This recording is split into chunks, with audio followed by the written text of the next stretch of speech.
That moment has come. It is finally now time for my top 10 albums of 2018. Yeah!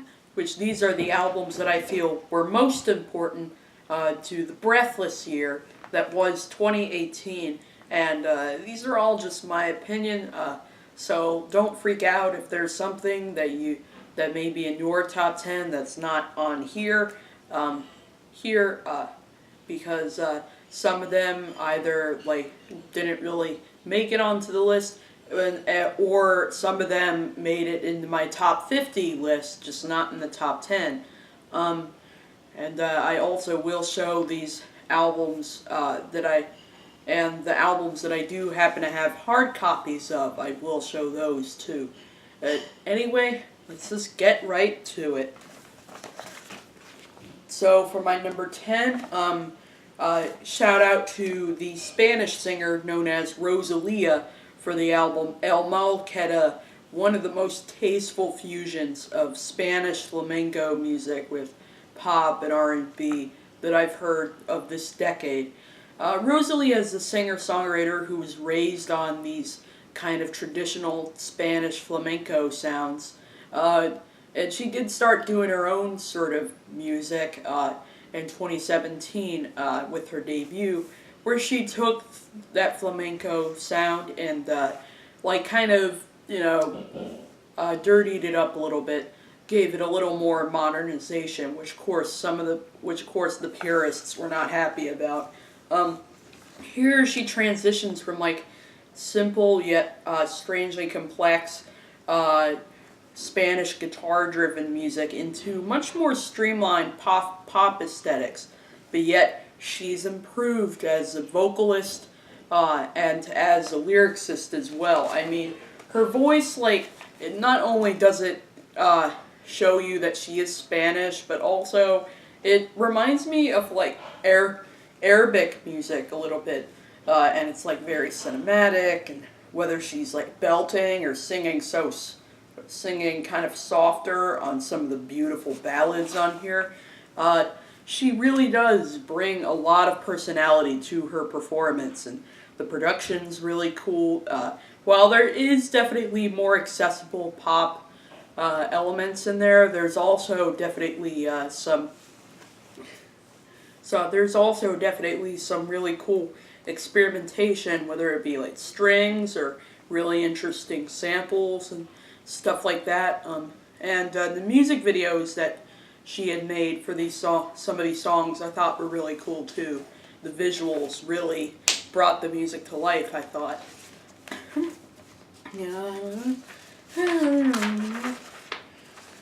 And the next one, number 9, I do happen to have on vinyl, if you've seen my review. The new Parquet album, Wide Awake. Let me say this. If I had to describe this album in one sentence, it would be political post-punk in its wokest representation. Because Parquet Courts, in my opinion, have come out with their best album to date. I was surprised how much I loved this album. I mean, their older stuff, I liked it, but it, wasn't necessarily like something I was crazy about. But yet, because, I still thought they were a pretty decent band to begin with, I still had curiosity to check out this album, and sure enough, I was blown away, because they've definitely, finally found the perfect balance between raw punk energy and some great intelligent songwriting, and some very kind of passionate, in-the-moment vocals from Andrew Savage, and stuff like that. It's definitely a great album. And I will say one reason why this album is so great is because few records have like delved into political philosophies in as much of a compelling way as this album did and stuff like that, talking about the normalization of lies and fake news that we're being exposed to.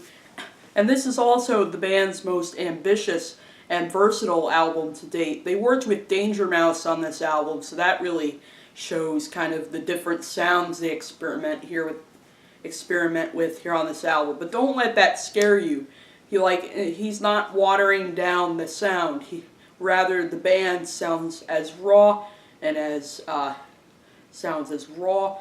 ballsy and as gutsy as ever here on this album. It definitely is one of my favorite rock albums of the year because it's just so woke.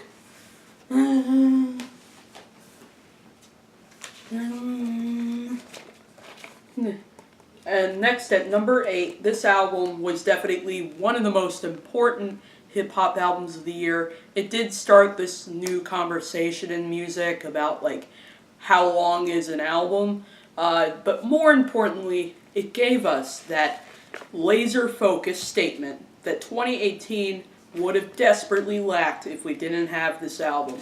Of course, I'm talking about Pusha T's new album, Daytona.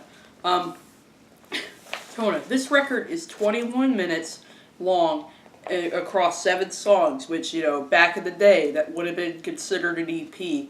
But rather, they put the album label on it, which I think it actually makes total sense for this record because it's just so, like, killer, and it's got a lot of great things going on in it that it definitely deserves the album tagline, I think. Fine. I mean, the first few bars on this album, on the opening track, If You Know, You Know, which I consider to be one of the top 5 best hip-hop songs of the year, are easily some of the greatest hip-hop lyrics of 2018 right there. 18. The flows are fantastic. Kanye is on production on this one, and he does come through with some very arresting samples that I think really complement Push's delivery very beautifully as he slips in very generous samples, including The Truth Shall Make You Free by Mighty Hannibal, which literally the chorus of that song is the chorus for one of the tracks here, and yet it works. Yet it works. It works. And it's definitely... and it definitely is somewhat of a political album, for sure, but for the most part, this is definitely Pusha T kind of really... He does, talk about himself a lot here on this album. Like, at points, he, at points, he admits to being a drug dealer. At other points, he's dealing with heartbreak and having those really kind of darker moments, hence the song Santeria, and stuff like that. And he gives Drake, and then he lays down the law on Drake on the last song, Infrared, which of course is by far the most talked about song on this album, though I do consider If You Know, You Know, in my opinion, my favorite track on this album, because it really does define like the high quality of Daytona, from the killer sampling on there, amazing bars, and fantastic chorus, like everything about it is just flawless. So flawless, as is Pusha T's flow pretty much for the most part. So I definitely recommend you check that out if you haven't yet. Number 7. Few records in 2018 matched the horror and intensity of this album. Of course, I'm talking about the new Daughters record, You Won't Get What You Want, which you want. This album is a very, unsettling, frightening noise and hardcore record right there. There's some elements, I think, of metal in there, too. But still, I mean all of what I just said about this album as a compliment. This album is, incredible. It definitely sounds to me kind of like the musical equivalent of watching The Blair Witch Project or some kind of old horror film like that, except, without the wonky production value. The production's a little more polished, though it is like very distorted and noisy, and it's noisy. There is a little bit of a Nick Cave influence going on in the vocals, but yet I think the band managed to create an album that has a really unique sound to it that was definitely unexpected to hear.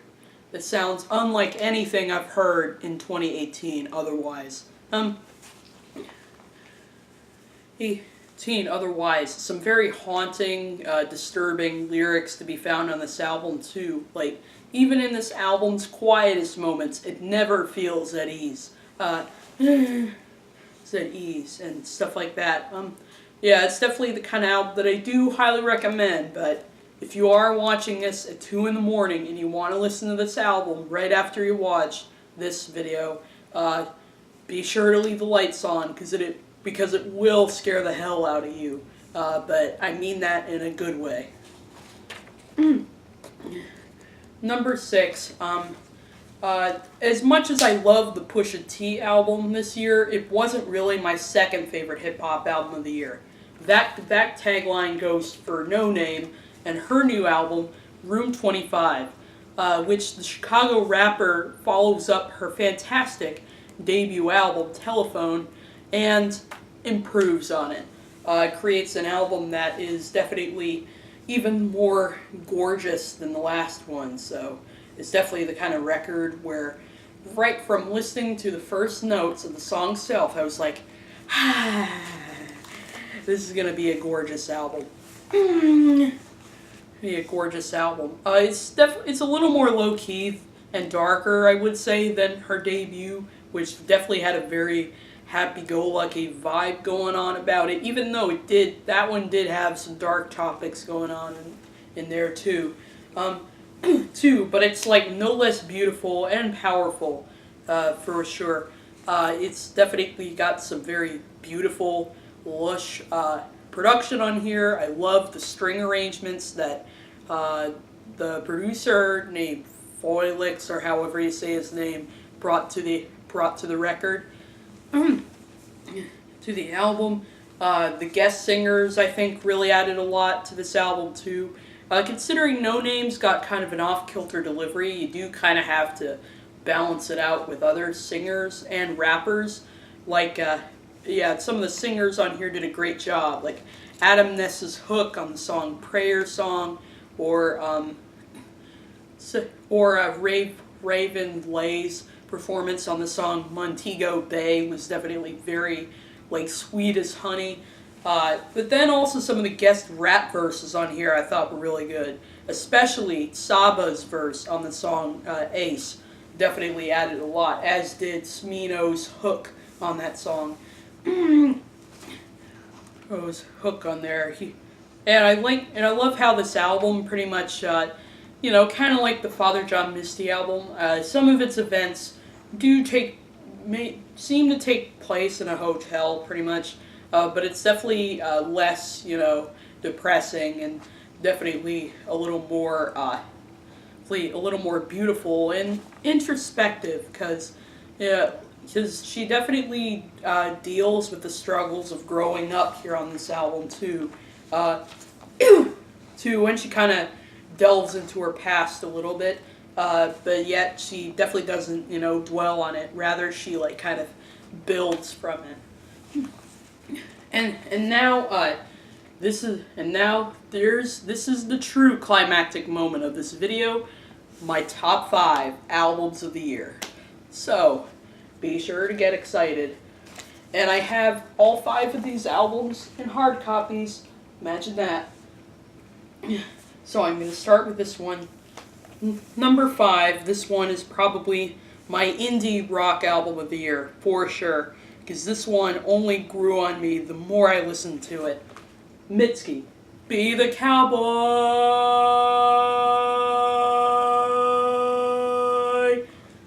Man, great album. Mitski definitely was one of my favorite musical discoveries I made this year. I heard of her in 2016 through her breakout album, Puberty 2. But I never really got to listen to it. to it. I never really got to listen to her until this year, so when she started dropping singles for this new album, I knew that I could not miss out. And I was definitely very excited to hear it because the singles were awesome. And sure enough, my hype paid off big time because this is like such a great album. She really outdid herself on this album. She kind of departs from the more straight-ahead alt-rock sound from her previous record and plays for an album that is much more eclectic and grander, featuring elements of like alternative country, folk music, disco, and as well as a goosebump-inducing ballad at the end of the album. But yeah, pretty much everything about this album is great. She comes through with amazing vocal presences throughout. I mean, there's like not a dud vocal on here. Well, on here, she can portray emotions in different kind of ways, like she can portray introspection really well if she's singing more on the quiet side, but then she can portray catharsis and cinematic sounds when she's just like belting to the point where the microphone almost to the point where it almost the wind from her vocals almost kind of knocks down the microphone or something like that. That is some fantastic production to be found on here. Love all the different keyboard sounds, and the horns sound really good on here too. Songwriting, and also I will say the album flow of this album is really cool because it makes it sound like this really cool kind of story, pretty much that only clocks in at over 32 minutes, but it still feels like a very complete and kind of cinematic kind of project. So it kind of feels a little bit like a mini Broadway show almost. So that's, not much more I could say other than, check this girl out. And then for my number 4, this is my favorite rap album of the year. This is one that was very unexpected, in my opinion. Like, my enjoyment of this album was most certainly unexpected, for sure. And it's the new project between Kanye West and Kid Cudi called Kids See Ghosts. So, like, 2 Kanye-produced albums appear in my top 10. Imagine that. As you can see, I'm very happy to have this on vinyl because, like, the album cover looks really cool in this vinyl format. Vinyl format. But yeah, first of all, it's crazy that I would be enjoying a project this year in which Kid Cudi is involved, but I definitely really liked kind of the chemistry that Ye and Cudi brought to this album. Ye is like very kind of wild, full of energy and like stuff like that. But then Cudi is just very dejected and emotionally just kind of losing his mind, but in a good way. Because because Kids See Ghosts definitely is, in my opinion, the best collaborative rap album I've heard of this year, and surprisingly, definitely my favorite rap album overall of the year. For all in the year, this year, some great bars and songwriting on here. The samples are definitely very diverse. I mean, a Louis Prima Christmas song is the last thing I would expect to be sampled by a rapper in 2018, and yet it works. And then there's also a Kurt Cobain sample, on here too. And I also love how this album sort of fuses together elements of hip-hop with elements of rock too. Like, there's songs on here like Free, which songs on here like Free, which sort of sound like basically Ye and Cudi rapping on top of a rock band, basically. band basically, as they're both shouting, "Free!" Man, I love that. So, yeah, Kids See Ghosts definitely deserves plenty of attention by now. Number 3. This is the album that I think, like, deserved to have more press than it actually got. Because, as one journalist from NPR did say, she is pretty much the voice of the best of America right now. Now, of course, talking about my girl, Janelle Monae, with Dirty Computer. Check out this album if you haven't. It's definitely one of the most important to 2018. That's pretty much sums up what I have to say about this album. This is another female artist that I feel in 2018 really outdid herself on her new album, putting out simultaneously her most ambitious album to date and her most accessible album to date. If any of you found her more conceptual work that she did to be hard to get into, this album will likely appeal to you because she definitely really delves into her truest, most human self here on this album. And also some fantastic production on here, which at first they may sound like just kind of your standard pop songs, but if you dig a little deeper, you'll realize that there are actually plenty of cool intricacies to be found on this album. And this album is bound to be very legendary because of some of the collaborators that helped Janelle Monae create this album. Pharrell, Grimes, Zoe Kravitz. But then you have people like the legend Brian Wilson singing on this album, and then you have Make Me Feel, which is pretty much a tribute to her biggest influence on this album, I would say, Prince. And also, you do have a spoken word passage recited by none other than Mr. Stevie Wonder towards the end of this album. So it definitely is a instant classic for 2018. So it's kind of crazy that this album didn't make it as high on some year-end list that I thought it would, because it definitely definitely got so many like incredible qualities about it. All right, number 2, 2018, man. It was definitely a year of plenty of political unrest for sure. We are being fed bullshit and lies and like a bunch of things today, thanks to our political system being kind of run you pretty much see what I'm saying here. I don't need to get into huge detail about this anyway. Yeah, 2018 was a tumultuous year for sure. So all we needed was a little more rage in our music. So luckily, one of the most critically acclaimed punk bands from the UK right now did manage to come out with what those people, including myself, really wanted.